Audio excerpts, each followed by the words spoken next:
Okay. Well, this piece here is called The Lost Soul Demon, and it's one of the first pieces in my Icon series, and it kind of was like, this piece is a little bit older than this piece, so you can see the switch, not the switch necessarily, but just kind of the change in direction. You can see I kind of had it here, and was wanting to go a little more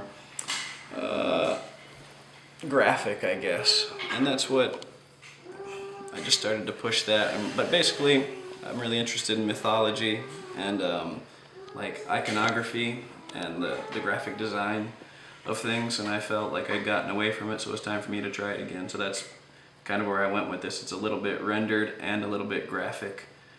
And then as far as the piece itself, I mean, we all have a demon side. It's just kind of the reflection of our shadow, which is an archetype that my favorite psychoanalyst Carl Jung talks about, like the archetypes. We're all just people like recurring throughout time, and the shadow is one of them. So he's kind of a lost character like we all are, just kind of we're in our boats, sailing in our own galaxy and playing our sad song of life. And so the demon kind of represents my, I don't know, I guess my more primitive side. And So you always use cigarettes. yeah, the cigarette's an important symbol for me. The cigarette, actually, I don't smoke cigarettes, and I definitely don't ever advise smoking cigarettes. But the cigarette, and so people are asked, so why do you have cigarettes in most of your pieces? Because most of my guys, yes, are smoking. And the cigarette is a symbol to me of your life. It's like you come out and you're like perfect, you're whole. And then once you're born, you've been lit. And then through the duration of your life, as the duration of a cigarette, you're burning and decaying away until you eventually come to that end, you know? And so to me, the cigarette is a symbol of the decay of life. And that is really cool. That's where that's at. Then you can see here, you know, just kind of added some more words in here. I just really love poetry and some, I don't know, there's just words.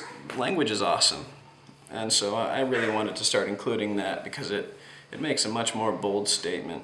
So you've got here, you can see the lost soul, and then some quotes taken from one of my favorite songs by the Pixies, Where Is My Mind, you know, just wandering off, you know, who knows where, sailing my blues away with a little anchor coming down there.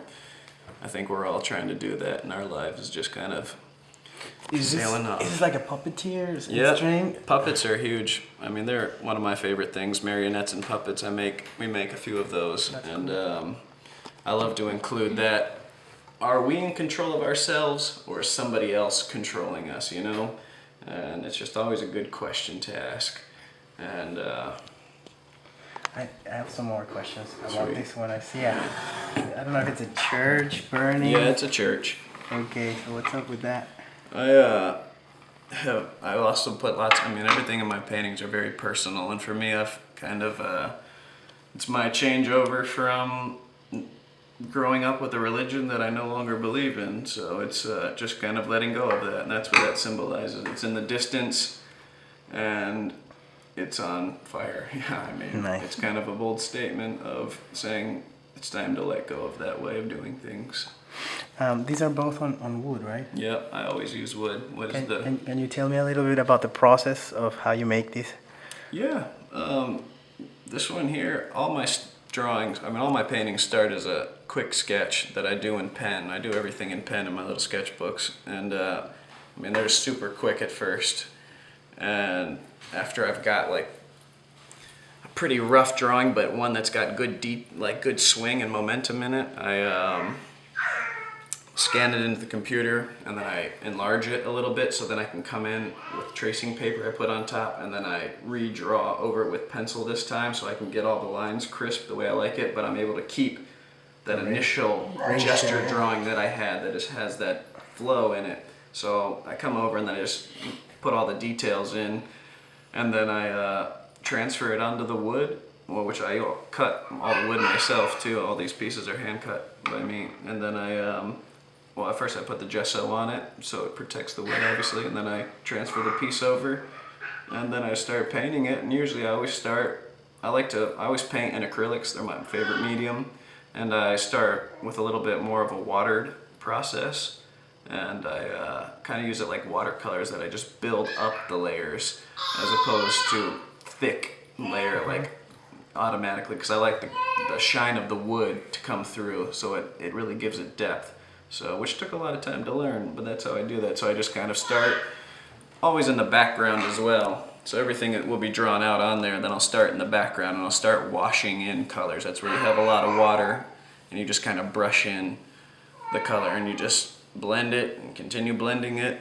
And I mean, then after that I just kind of start filling in the other areas with the first layers of color. And I mean, from there it's just a process of paint here, paint there, a little more here, a little more here. I see a lot of these here, there. Yeah, all the symbols. Also on your jacket. Yeah. What is it with this cross? This is the Iron Cross, and the Iron Cross is an old symbol from, I mean, I don't even know when, it's medieval, and it's just a symbol of power, and it just means it's power, and then it's contrasted with the heart, which is love. Both power and love can be good and bad. They're both dualities. That's what I mainly play on, is my theme of duality, the duality of life. You've got the red, the black, the power, the love. You can't have one without the other, and both are needed to balance each other out. So that's what those are for me.